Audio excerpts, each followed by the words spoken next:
Really pleased about the win on Saturday night, and if you look at it, you you, you want to play a complete game, and and we were not able to do it in all three phases. We had our times there on offense. I think we may have had one explosion play. On defense, they were still able to complete some balls and keep drives alive. And even in the kicking game, Emilio did a really good job. He was 4 for 4, and then Hernandez did a great job of punting the ball. But you just never felt like we were in, we had it. We were never in groove, or we had that groove going. It just felt like, we were just going, but it was no rhythm. And in order for us to stay and continue to get better, we had to play at the highest level, and there's no reason for us not to. Are you concerned sometimes when these guys, even if they don't say it, when they look at film, they think to themselves, we're better than these guys, and if that can breed a little bit of a complacent attitude going into a game, even if they don't come out and say that? Well, I think that happens within all of us, where they get a little complacent, and you're right. They'll look at teams and thinking, hey, but we always talk about you're going to get their best shot also. So it doesn't matter what they look like on tape. I said, just watch college football just week in and week out, and watch what happens to teams where they were favored for so much, and then they go get beat. But that's what it's all about. And I tell the players all the time, it's all about them. They do not make a decision whether they play hard or not. They don't. It's one of those I can, I will. And that's what you're going to do. You don't make that decision. You don't make a decision when you're going to turn it on and turn it off. We got to play like that all the time. Thielen just said there was a point of emphasis to bring more energy to practice today. Was it to your liking today? Well, we had a good practice today, but it was for the defense. It's going to be a little different because it's option football, so you have to be disciplined now. So you got a quarterback player, you have a pitch player, and you have a dive player. So it was all new for them because you're used to being an attack. Now all of a sudden you got to slow down. Not so much that we're going to read it, but we have to know what our responsibility is, and then just the. Offensively, they practiced well. Quentin did a really good job of throwing the football. The backs ran hard. And that's the thing. When we come out to practice, it's not too many days, when I think about it, that we didn't really just go and really have really good practices. Obviously, Augie's interception was huge going into halftime. As you looked at it on film and broke it down, just his ability to catch the ball, his instincts, the blocking, everything that unfolded, what did you see on that whole sequence? Well, they had the one play before half, because if you remember, and I told him, I said, you should thank Sanat because he got the offsides call. So now all of a sudden they get an extra play. And we just backed the backers up, backed everyone up, and was not going to allow them, because you got to back them up, and then they catch the receivers as they run downfield, and the quarterback floated one out there, and he jumps up and makes a really good interception. Then, he gets enough blocking in front of him where I felt, when we look at it in film, he probably could have stayed down the right side and scored, because I don't think – but then when he cut the ball back, it allowed them to get an angle, but he had enough guys running with him where they were able to block and get the touchdown for him. But it really ignited us, because you got to 7 before you went in right there at half. Augie's played a lot of football here, a lot of tackles. He's had a couple of really splash plays the last few weeks. What do you think that does for him, his profile, when people see highlights like that? He is usually the guy who's grinding. Now he's getting some kind of glory. Well, the thing about him, you look at some guys and they're just football players, and he's just a football player, and he works at it. Like he studies the game, and he goes out to practice and he works the game. And you don't have to say much to him when it's time to go play the game, because he's going to walk out there, and you know that you're going to count on him, because he's going to be where he's supposed to be. He's going to do what he's supposed to do, and that's why he has the leader he is on defense, because the guys knowing that they can always count on him, and he's going to be there. And that's, you look at him, he's a really good football player, but he's a guy that studies the game, and he takes it from the practice field to the game. I'm sorry? You think he'd make a good coach? Oh, I think he'll make an unbelievable coach, because he's like I said, he's not one of those guys. You know how like some guys, they have to have a wristband here, and they got to look good, and they got to have this. He doesn't. It's all, hey, just let me put my pads on, coach, and go play. But I think that he has that attitude where he can go be a really good football coach. You talk about option football. This team has played Navy the last 2 years. This is now Tulane's not running triple option, but they're still running a similar system. Do you look at the film that some of these guys used last year against triple option and try and implement and correct off of that and use that? Well, it's different because when you look at Navy, Navy is an option team. I mean, it's going to be veer blocking, and you're going to have to close the veer, and you got to get down inside. Whereas with Tulane, it's zone blocking now, so it's totally different. So they can still run their offense, where they can still run the power, they can still run the split zone, and they just sprinkle enough option in where it makes you have to work on it. Tony, the old saying is, you are what your record says you are. Do you feel like you're the 16th best team in the country at this point? Well, I really do, and I think that we have a really good football team, and I will match us up against anyone. I think when we get our mind right, and the good thing about it, Joey, is we haven't even played a complete game. How good are we? We have yet to put together a complete game on offense, a complete game on defense, and a complete game in the kicking game with all three phases. We haven't even put that together yet.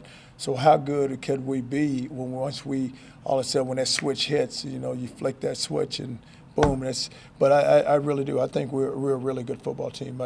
We have enough weapons on offense where you can go score, and you're playing good enough defense where you can go stop people.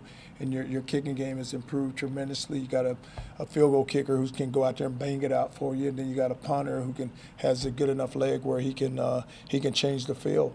But we have us a good team. We really do. Would you like to see a group of 5 national championship, or do you think that would separate? Do you find the separation too much from the Power 5 conference?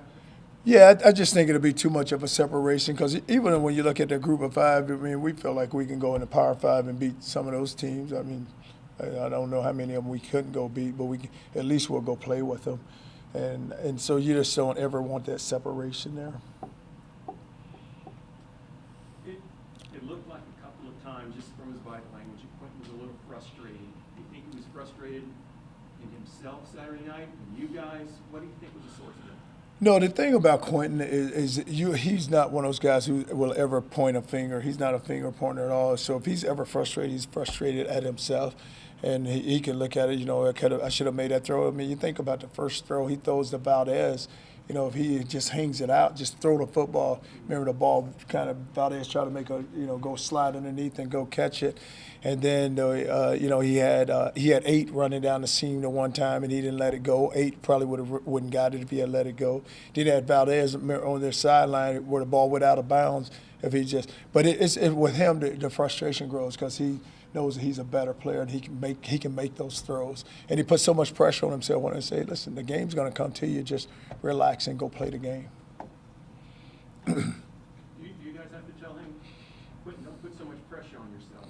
Rely on the guys around you. Well, it's you can say that to him, but it's just who he is, and he's gonna. You can say that as much as you like, but you just know that's what you're gonna get from him because it's just the way he plays it, and he knows that the only way the offense is gonna go, he's got to go, and he's got to play well, and he makes everybody else around him better, and that's what you talk about a guy that is a competitor when he can make everyone else around you better, and that's what he does.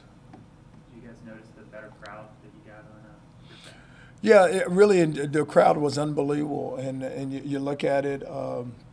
I forgot who I was talking to. I said, if we can get this many, then the next game we can get even more because it's there, and we have a really good alumni base, and we have people now. When you're playing well, people want to come out and watch, but appreciate all the fans that came out because it was a factor. And our guys see it. The players see it, because they notice it. And they'll say, hey, Coach, we had some guys. Because you look at that student section, it was unbelievable. And we can improve on it. But it was great the way it was. But we can. And I think we did a great job of promoting it within the department. They did a really good job. But we can also, me, I always want to see you up it a little more. You've mentioned how you guys really haven't played a complete game yet, and maybe penalties have been a part of that. How have you guys worked on mitigating some of those mistakes in practice? It's all punishment. So you get a penalty, you get punished, and that's the only way you can solve it. Forgive me for not knowing the rules, but John Hernandez punts the ball deep. glances off the Bearcat returner and it goes into the end zone. How's that not safe? Because if it stays at the 1 and you guys recover, it's your ball. It's our ball. But they said he never possessed the football, so he never had possession of it. But like you said, it hit him and it rolled out. But he said he had to really, like, get the ball, possess it, and then, like, take a step, and then the ball comes, it comes out. Now it would have been a safety. But once he didn't possess it, but if we had fell on the ball, it'd been a touchdown for us. But we would have had it. Okay. But illegal batting, like he hit it with his leg and kicked it out of bounds. Oh, yeah. And Illegal bat in the end zone. well, Safety. that's what I said to the guy. I said he just can't knock the ball out of the end zone. Then that's when something should have been done. But it's sometimes they miss those calls. Peter was in here earlier talking about, he said coach was upset we gave up those 3 points, and some people would say, 33-3 win, that's a pretty good effort. But with this type of team, you feel it's necessary to set that kind of tone where you're setting a really high bar and don't let them get satisfied? And that's when we was talking about complacency earlier. You got to have that standard there, and guys. When we go out to play, this is what I expect us on defense. This is how we should play. And we've talked about playing great defense, and we just can't allow them to go drive the ball and get scores. And we saw that in the East Carolina game where we gave up too many points. There's no way that should have ever happened. But we got to improve, and we got to get better. But the bar is set because also they're setting the bar also because they look at it and they can say, hey, Coach, we should do this. Yeah, I said, I totally agree with you. And now let's not say it. Let's go do it now. When you guys you get a big chunk play and then you run very next play right after, it's typically run up the middle. Do you guys have any combo breakers? Because it seems that Yeah. started that and it was run up the middle every single play. Well, I think that what happens too if we go like a tempo where we get a play and then we get back up on the ball, you're trying to see if they can get a line. A lot of times they miss a line, and that happens a lot. A lot of times you get miss a line, you go make a tackle because you miss a line because you're hoping the guy never got his spot where he's supposed to be, and then all of a sudden he just falls into the play, and then he ends up making a play because he wasn't lined up, and that happens a lot. I mean, that's happened to us before. I mean, I think in the first game. San Jose was going fast, and Kegler never got lined up, and then all of a sudden here comes the ball right to him.